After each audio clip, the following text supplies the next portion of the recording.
Hello दोस्तों, 67th BPSC और जो सीडीपीओ का जो प्रिपरेशन कर रहे हैं उनके लिए है जो प्रैक्टिस से जो चल रहा है वो है जो 1 से 50 तक मैंने करवा दिया था और 50 से 100 तक है जो अभी हम दोबारा करा रहे हैं।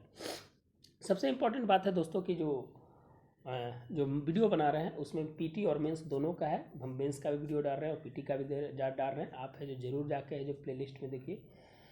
तो आगे बढ़ते हैं दोस्तों। और दूसरा चीज़ है कि एक रिक्वेस्ट कि ज़रूर है जो like and subscribe and share ज़रूर कीजिएगा, वही मेरा मानक होता है और कैटलिस्ट के रूप में काम करता है। कैटलिस्ट आप जिस तरह से आप हमको देखिएगा उस तरह से हम काम करेंगे। आप हमको अगर अच्छे अप्रिसिएशन दीजिएगा तो हम अच्छे तरीके से और अच्छा काम करेंगे। तो आगे बढ़ते हैं दोस्तों, और निश्चित रूप से जो लाइक सब्सक्राइब आपसे उम्मीद रखते हैं। तो आगे बढ़ते हैं दोस्तों। चंद्रगुप्त के नवरत्नों में निम्नलिखित में से कौन व्याकरण के ज्ञाता थे? दोस्तों, चंद्रगुप्त के नवरत्न जो थे उसमें है जो 9 रत्न थे जो सभी अपने अपने क्षेत्र में है जो ख्याति प्राप्त था। तो इसमें व्याकरण की बात बोल रहा है, तो व्याकरण की है जो ज्ञाता थे वो है जो बरूची थे। कौन था? बरूची थे। घटकरपक, ब्राह्मईर और शंकु ये भी है जो नवरत्नों में शामिल था। अमर सिंह, फिर है जो कालिदास, ये है जो उसमें शामिल था। तो बहुत ही सब अपने अपने क्षेत्र के उम्दा थे। और बरूची जो था व्याकरण के ज्ञाता थे। शंकु जो है संस्कृत का बहुत बड़ा ज्ञाता था। ब्राह्मईर के बारे में आप जानते ही हैं।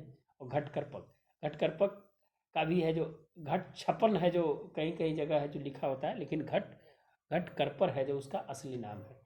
तो दोस्तों ये भी है जो नवरत्नों में। और बताना है कि किस शासक के समय है जो नवरत्न था, आपको इसका कमेंट बॉक्स में देना है। दूसरा चीज कि अष्ट प्रधान है जो किस में था, अष्ट दिग्गज किस में था, ये है जो आपको कमेंट बॉक्स में है जो आपको लिख कर बताना। एक क्वेश्चन रहता है दोस्तों, आपको हम उसी क्वेश्चन पे चर्चा कर रहे हैं जहाँ पर बीपीएससी ने 3 पॉइंट क्वेश्चंस को है जो ज़्यादा है जो वैल्यू देता है। आगे बढ़ते हैं दोस्तों। निम्नलिखित में से किस हुन शासक के नेतृत्व में भारत में हुन सत्ता स्थापित हुई थी? भारत के किस हुन शासक के नेतृत्व में भारत में हुन सत्ता स्थापित हुई थी? तो आप जानते हैं दोस्तों कि ये है जो तोरमन। किसके समय में? तोरमन के समय में है जो हुन सत्ता स्थापित हुई थी। सबसे पहले जो स्कंदगुप्त के शासनकाल में हुनों का आक्रमण हुआ था, फिर है जो लगातार आक्रमण हुआ और तोरमान के समय में आकर है जो सत्ता स्थापित कर ली। मिहिरकुल, दंतीदुर्ग और शाल। इसमें दंतीदुर्ग के बारे में बता देते हैं। राष्ट्रकूट वंश का है जो संस्थापक थे दंतीदुर्ग, और है जो इन्होंने है जो अपना जो राष्ट्रकूट वंश जो था वो है जो उसको चरमोत्कर्ष पर ले जाने में इनकी बहुत बड़ी भूमिका थी। आगे बढ़ते हैं दोस्तों। 53 नंबर क्वेश्चन में है कि नगरों का क्रमिक पतन किस काल में एक प्रमुख विशेषता थी? आप जानते हैं दोस्तों इस क्वेश्चंस को बीपीएससी ने बहुत बार पूछा है। तो ये है जो स्टार मार्क है दोस्तों, इसको है जो आप एकदम ध्यान से रखिएगा। तो ये है जो गुप्त काल में है जो गुप्त युग में है जो नगरों का क्रमिक पतन है जो इस काल में है जो देखने को मिलता है।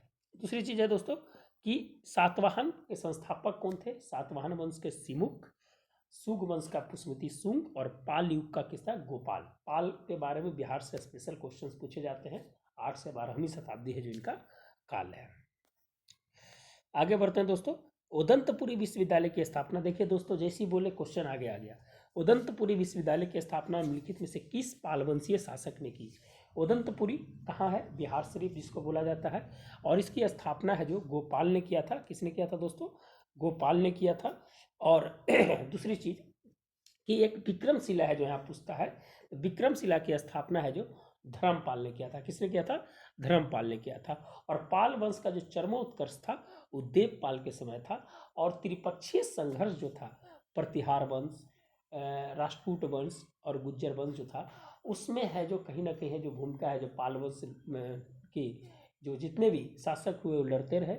और है जिसमें क्वेश्चन पूछता है कि किसने है जो भाग नहीं लिया था? तो चालुक्यों ने त्रिपक्षीय संघर्ष में है जो भाग नहीं लिया था। तो यह जो क्वेश्चन एक बनता है जिससे है जो उसकी चर्चा हम कर दी है। आगे बढ़ते हैं दोस्तों।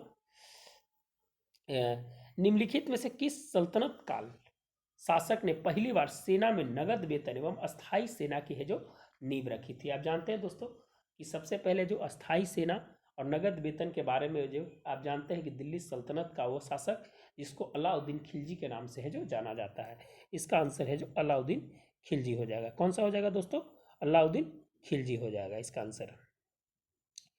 आप अलाउद्दीन खिलजी के बारे में आप है जो पढ़ सकते हैं। 1206 से 1290 दिल्ली सल्तनत के बारे में है जो आपको पढ़ना है।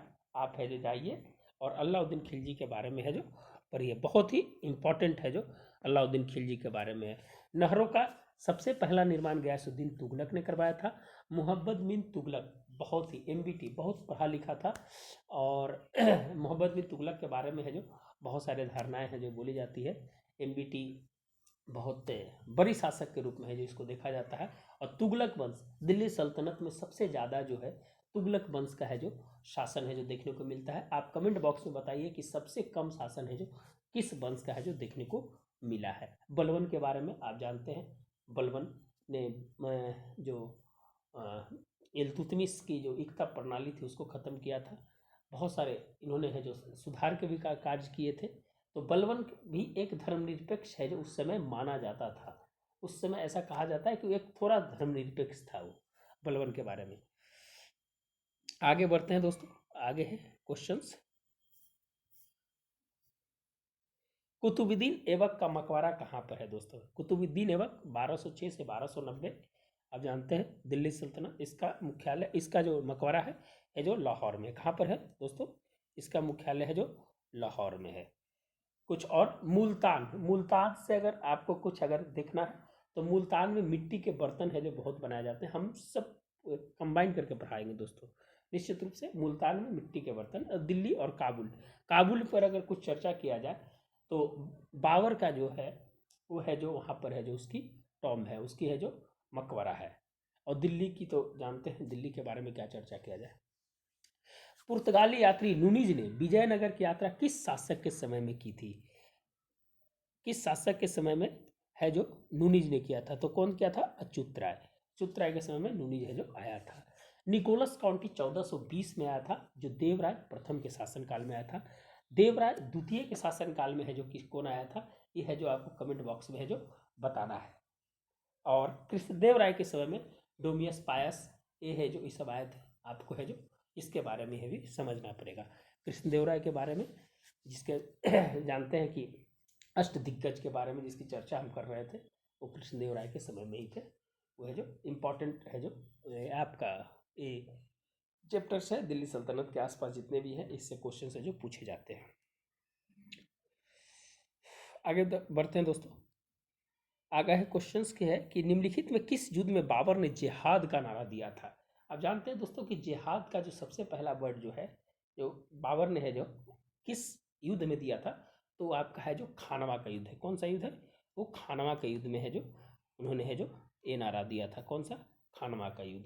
तो इसका आप तो जानते हैं दोस्तों कैसे कैसे 1526 में पानीपत की युद्ध हुई थी, फिर है जो खानवा हुआ, फिर है जो चंदेरी हुआ, फिर है जो घाघरा हुआ। घाघरा के बारे में कहा जाता है दोस्तों कि जल और स्थल दोनों के रूप में है जो लड़ा गया था घाघरा का युद्ध। चंदेरी मेदिनी राय के समय, और पानीपत का बाबर और इब्राहिम लोदी। इसमें है जो तुगलमा प्रति इसमें है सबसे पहले है जो दोस्तों तोपों का है जो प्रयोग है जो इसमें किया गया था। आगे बढ़ते हैं दोस्तों। किस मुगल कालीन बादशाह द्वारा पुर्तगालों को नमक के व्यापार का अधिकार दिया गया? बहुत ही वीवीआई क्वेश्चन, और बिहार के मद्देनजर रखते इसको स्टार मार्क है जो दे दिया जाए दोस्तों। ये है जो दोस्तों बादशाह द्वारा जो पुर्तगालियों को नमक का व्यापार का जो अधिकार मिला वो है जो शाहजहां के समय में मिला था। किसके समय मिला था? शाहजहां के समय में मिला था। तो आप इस क्वेश्चन को लिख लीजिएगा, बहुत ही इंपॉर्टेंट क्वेश्चन है दोस्तों। ये है जो आने वाला समय में ये क्वेश्चन पूछा जा सकता है। आगे बढ़ते हैं दोस्तों। किस मुगल बादशाह के समय सर्वाधिक हिंदू सेनापति थे? बहुत ही इंटरेस्टेड क्वेश्चन है दोस्तों। सबसे ज़्यादा 33% जो था दोस्तों वो है जो औरंगजेब के समय में था, और है जो उसके बाद जो कहा जाता है कि अकबर के समय 16% था। तो सबसे ज़्यादा हिंदू सेनापति जो था वो औरंगजेब के समय था। औरंगजेब की मृत्यु कब हुई थी ये आपको कमेंट बॉक्स में बताना है। और द्वितीय ताजमहल जो बनाया था औरंगजेब ने उसका नाम क्या है, ये है जो आपको कमेंट बॉक्स में बताना है। बहादुर शाह जफर के बारे में आपको पता ही है। बहादुर शाह जफर बहुत इनकी जो नाम है वो है जो सुना जाता है, अंतिम मुगल बादशाह है जो बोला जाता है इनको। और बाबर के बारे में आप जानते ही हैं, और अकबर के बारे में भी आप जानते होंगे।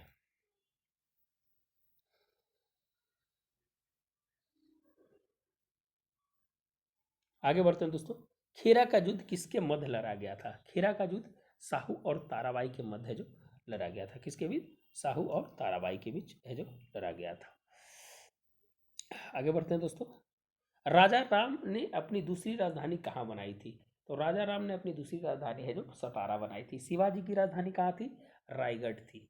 तो है जो ये महाराष्ट्र में पड़ता है दोस्तों, और महाराष्ट्र में औरंगजेब ने सबसे ज़्यादा परेशान जो था वो मराठों से ही था, और अंत अंत तक है जो मराठों के साथ है जो संघर्ष करता रहा।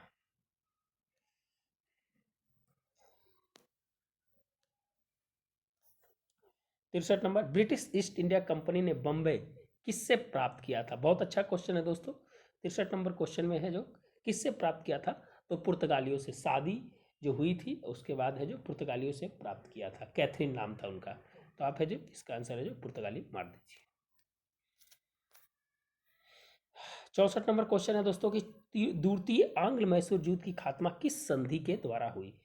आप जानते हैं दोस्तों कि आंग्ल मैसूर है जो 4 युद्ध हुआ है आंग्ल मैसूर का, और बहुत ही निर्णायक। 2 हैदर लड़ा, 2 टीपू लड़ा, और द्वितीय है जो पहला मद्रास की संधि थी, दूसरा मैंगलोर की संधि थी, तीसरा श्रीरंगपट्टनम की संधि थी, और चौथा में है जो जो लॉर्ड बेलेजली के समय है जो उसकी हत्या हो जाती है।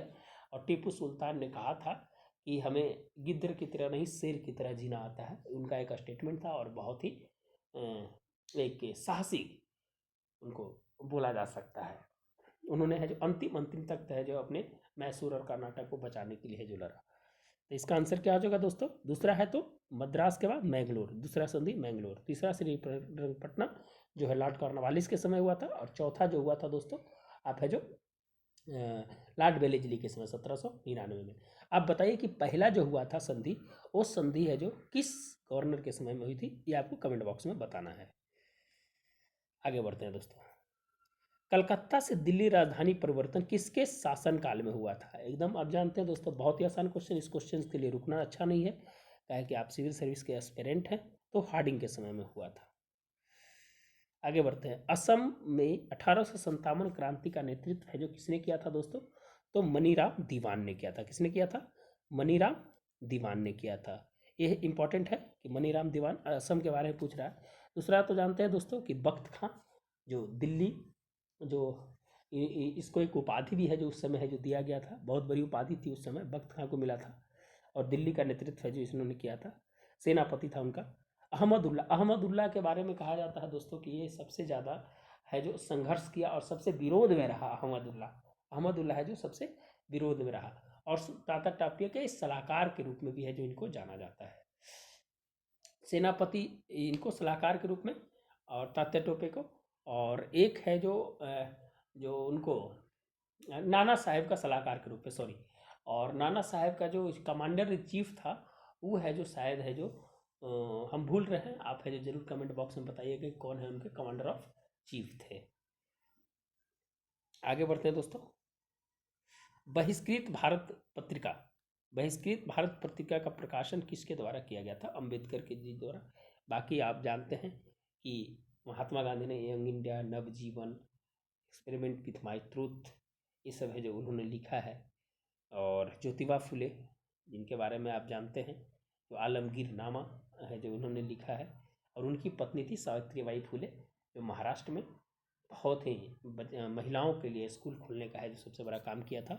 और दूसरी चीज़ है कि इन्होंने जो महाराष्ट्र में एक उच्च नीचे की जाति के बीच में एक है जो समन्वय बांटने का है जो काम किया था।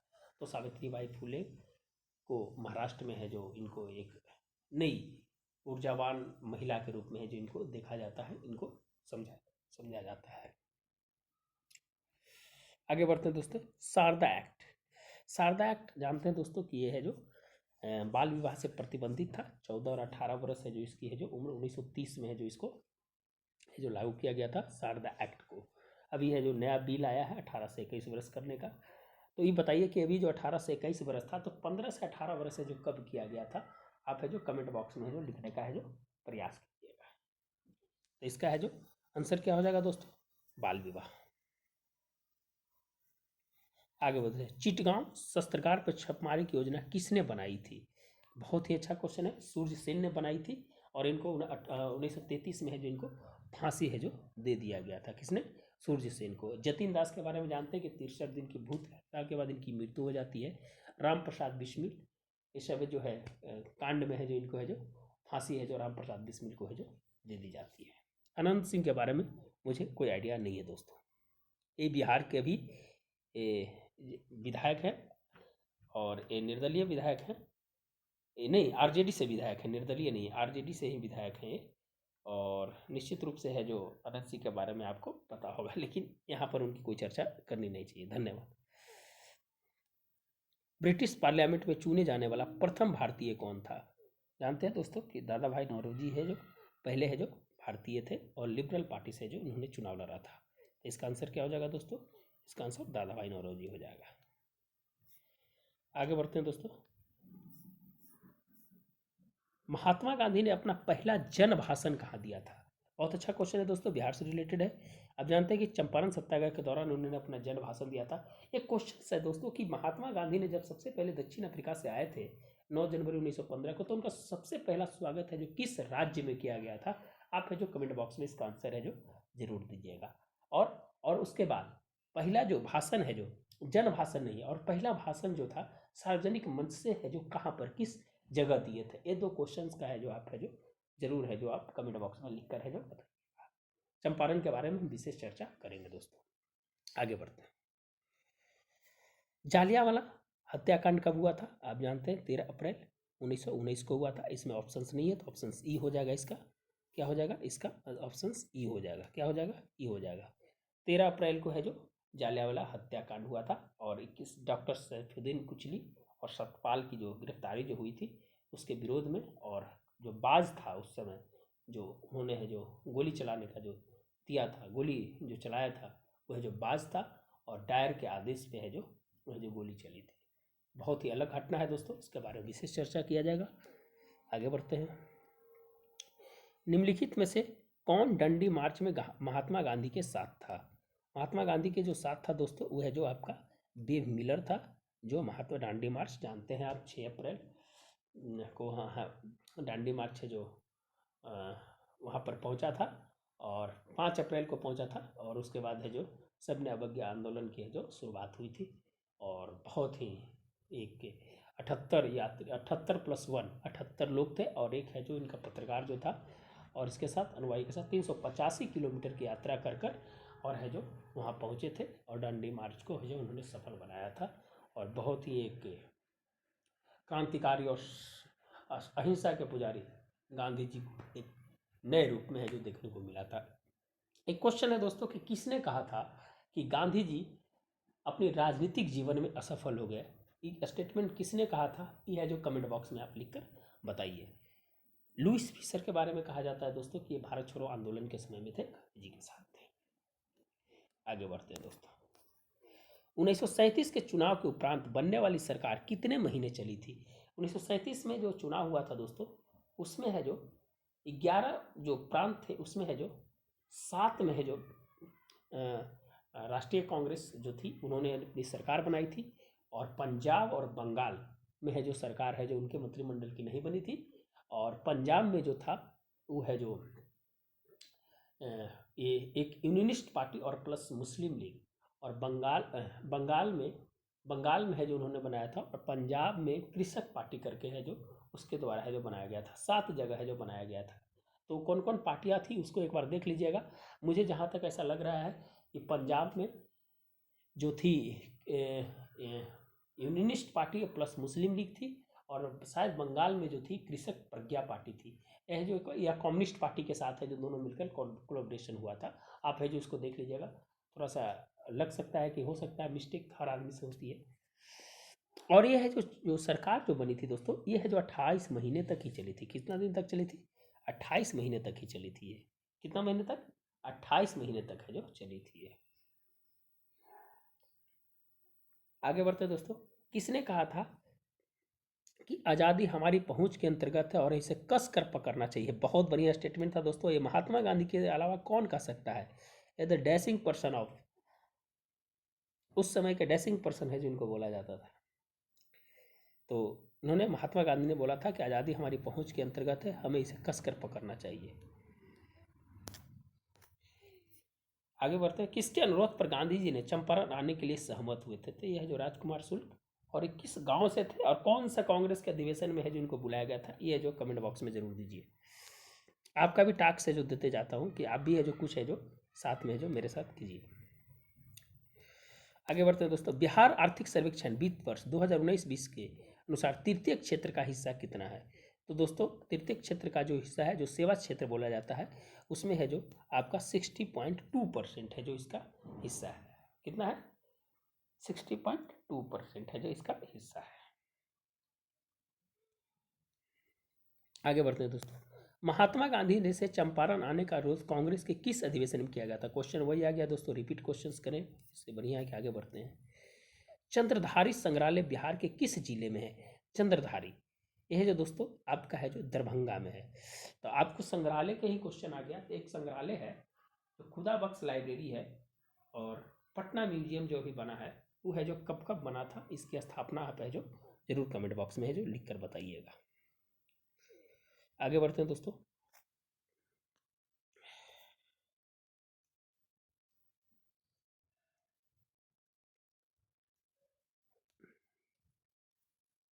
कटैया जल विद्युत गृह का निर्माण किस परियोजना के तहत किया गया है?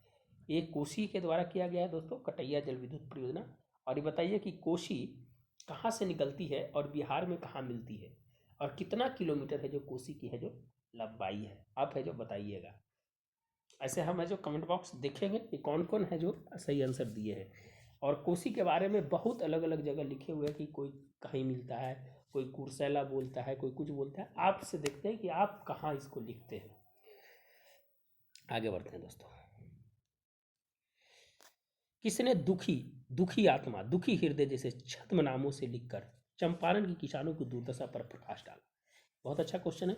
इसका आंसर हो जाएगा पीर मोहम्मद मुनीश के द्वारा है जो ये है जो बोला गया था। और एक क्वेश्चन और दे रहे हैं इसी के साथ कि चंपारण की अंधेरा, ये जो पुस्तक है वो किन के द्वारा है जो लिखा गया था? कमेंट बॉक्स में लिखिए आप इसको। देश के कुल मखाना उत्पादन में कितना प्रतिशत बिहार का उत्पादित करता है? दोस्तों अभी है जो जीआई टैग मिथिला मखाना कर दिया गया है जीआई टैग को, और सबसे ज़्यादा है जो बिहार में होता है मखाना, और प्रोटीन इसमें सबसे ज़्यादा पाया जाता है। तो लगभग 85% as the economic survey of data. और ऐसे आंसर्स बहुत जगह 80% भी है, कहीं 85% भी है। इसको हम आपके ऊपर छोड़ते हैं और आप है जो सर्च करके इसका आंसर बताइएगा।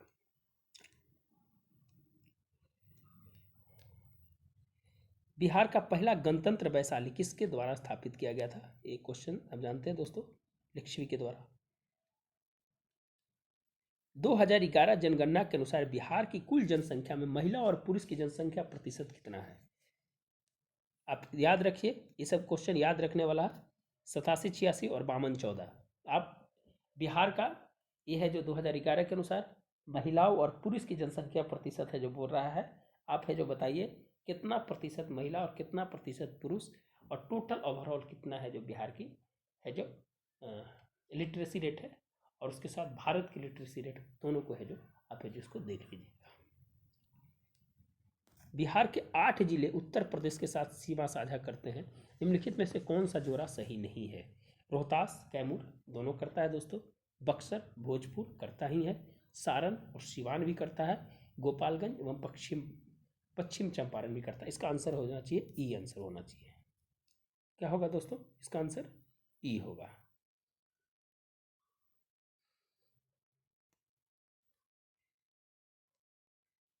उत्तर से दक्षिण की लंबाई और पूरब से पश्चिम की लंबाई है जो बताइएगा। 85 के बाद 86 नंबर। बिहार राजभाषा पुरस्कार के तहत दिए जाने वाला सर्वोच्च सम्मान कौन सा है? राजभाषा, पहले तो है कि राजभाषा है जो भारत की कौन सी है, ये है जो आपको बताना है। दूसरा है कि कौन सी अनुच्छेद है जो राजभाषा के रूप में है जो बोल अपनी आप को है जो प्रभाषित करती है, यह है जो आपको बताना है। और बिहार राजभाषा पुरस्कार के तहत दिए जाने वाला सर्वोच्च सम्मान डॉक्टर राजेंद्र शिखर सम्मान थे, जो है जो ये है जो साहित्य के क्षेत्र के बहुत बड़े ज्ञाता थे।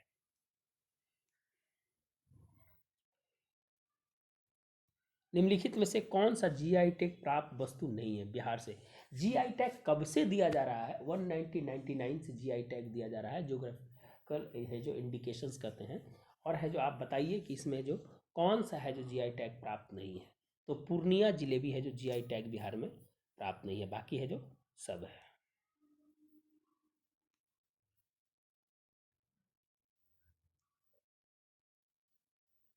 मलई बराज का निर्माण है जो किस नदी पर है जो किया जा रहा है। तो यह जो काऊ नदी है, कौन सा नदी है, काऊ नदी है। कौन सा है दोस्तों, काऊ नदी। गंडक आप जानते हैं कहाँ से निकलती है, कोशी के बारे में हमने पूछ लिया। सोन है जो, ये है जो दक्षिण से आती है और है जो कहाँ मिलती है, सोन नदी आपको है जो बता रहा है। सोन नदी जो है आपको कहाँ पर है जो पटना में पटना बोल रहे, ये दियरा क्षेत्र है जो दीघा के पास है, वहाँ पर आकर है जो सोन नदी है जो मिल जाती है गंगा में। आप है जो गंडक नदी के बारे में बताइए, गंडक नदी की लंबाई और गंडक नदी कहाँ मिलती है। ये आपको सारण के पास है जरूर मिलती होगी गंडक, तो निश्चित रूप से है जो आप है जो उसको देखने का प्रयास कीजिएगा। कोसी के बारे में मैंने पूछा है।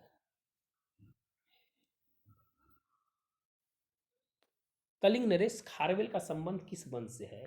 Very very dispute question, BPSC ने इसको डिस्प्यूट किया है।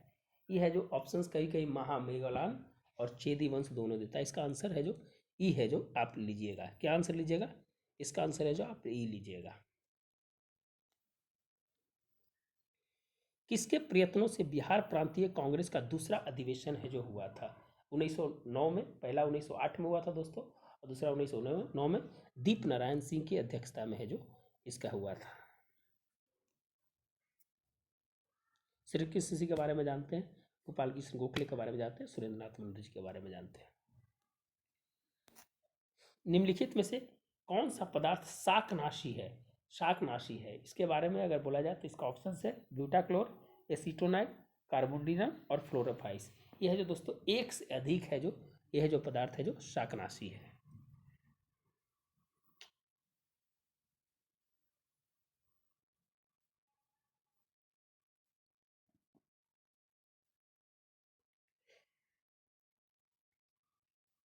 आगे बढ़ते हैं दोस्तों, इम्यूनोलॉजी का जनक कौन है। इम्यूनोलॉजी का जनक है जो एडवर्ड जेनर है। कौन है, एडवर्ड जेनर है।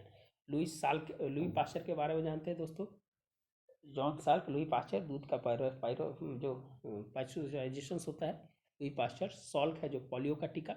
रॉबर्ट कॉच आप जानते हैं, और एडवर्ड जेनर है जो इम्यूनोलॉजी के जनक माने जाते हैं, है ना।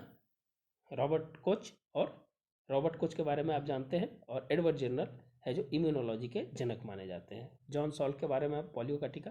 लुई पास्चर है जो आपका दूध का पास्चराइजेशन उसको बोलते हैं। गैसीय स्थिति में पाए जाने वाला हार्मोन कौन सा है। तो ये दोस्तों ये पौधों में पाया जाने वाला, सभी हार्मोन पौधे में पाया जाने वाला है। और है जो एथिलीन है जो गैसीय हार्मोन है जो बोला जाता है। कौन, एथिलीन को है जो गैसीय हार्मोन बोला जाता है। दो हार्मोन है जो इसमें 5 हार्मोन पाया जाता है। 3 है जो सपोर्ट में रहता है, और 2 है जो उसको अवरोधक के रूप में होता है। तो एथिलीन असाइटोकाइनिन जो होता है दोस्तों, ये है जो अवरोधक है।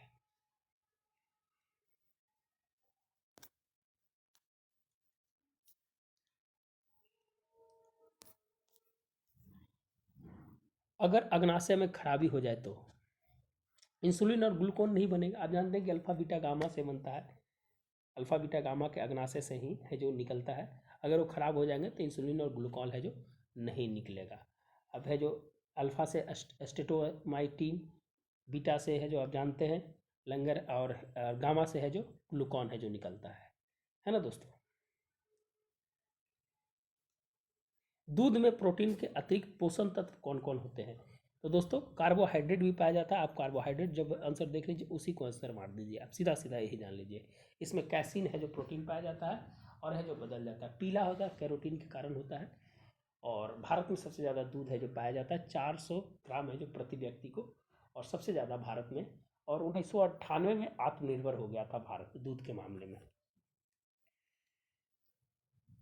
विटामिन क्या है दोस्तों, विटामिन एक, एक विटामिन है एक इसमें, तो कैरोटीन है जो विटामिन है।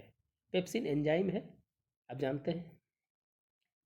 दक्षरा सकरा किसे कहा जाता है। दक्षरा सकरा ग्लूकोज को कहा जाता है। इसको कहा जाता है ग्लूकोज को। C12H12 H22 C6H12O6 C6H12O6 है जो ग्लूकोज का फॉर्मूला होता है। निम्नलिखित में से कौन पौधे के तने के उत्पाद हैं? कपास, जूट, सन और पटसन। ये है जो दोस्तों आपको ई ऑप्शन हो जाना चाहिए इसमें, जो पौधे के तने के उत्पाद हैं। 99 पे आते हैं दोस्तों। डीएनए के उपलब्ध में कौन सा एमिनो अम्ल नहीं पाया जाता? एजीसीटी, साइटोसिन, एजीसीटी, टायरोसिन है जो उसमें नहीं पाया जाता। इसका आंसर टायरोसिन हो जाएगा। 100 नंबर और लास्ट क्वेश्चन है दोस्तों कि लार निम्नलिखित में से किसके पाचन में सहयोग करता है? तो लार है जो दोस्तों स्टार्च के पाचन में, जो टाइलिन निकलती है वह जो स्टार्च को पाचन में है जो सहयोग करती है। इसका आंसर हो जाएगा सी हो जाएगा। तो दोस्तों फिर है जो 100 और 50 क्वेश्चन और बचेंगे, उसको है जो इसमें हम कर देंगे और फिर मिलते हैं नए वीडियो के साथ। अच्छा लगेगा तो निश्चित रूप से लाइक सब्सक्राइब जरूर करें, वही मेरा मानक होता है। और मेंस के लेकर भी है जो इसमें वीडियो डाला हुआ है, आप देखिए। आरटीआई का कॉपी भी डाला हुआ है, आप देख लीजिए। बीपीएससी का आरटीआई कॉपी आप है जो निश्चित रूप से है जो इस चैनल को बढ़ाने में आपकी मदद जरूर है, आपका सहयोग चाहिए। धन्यवाद दोस्तों, मिलते हैं नए वीडियो के साथ। धन्यवाद।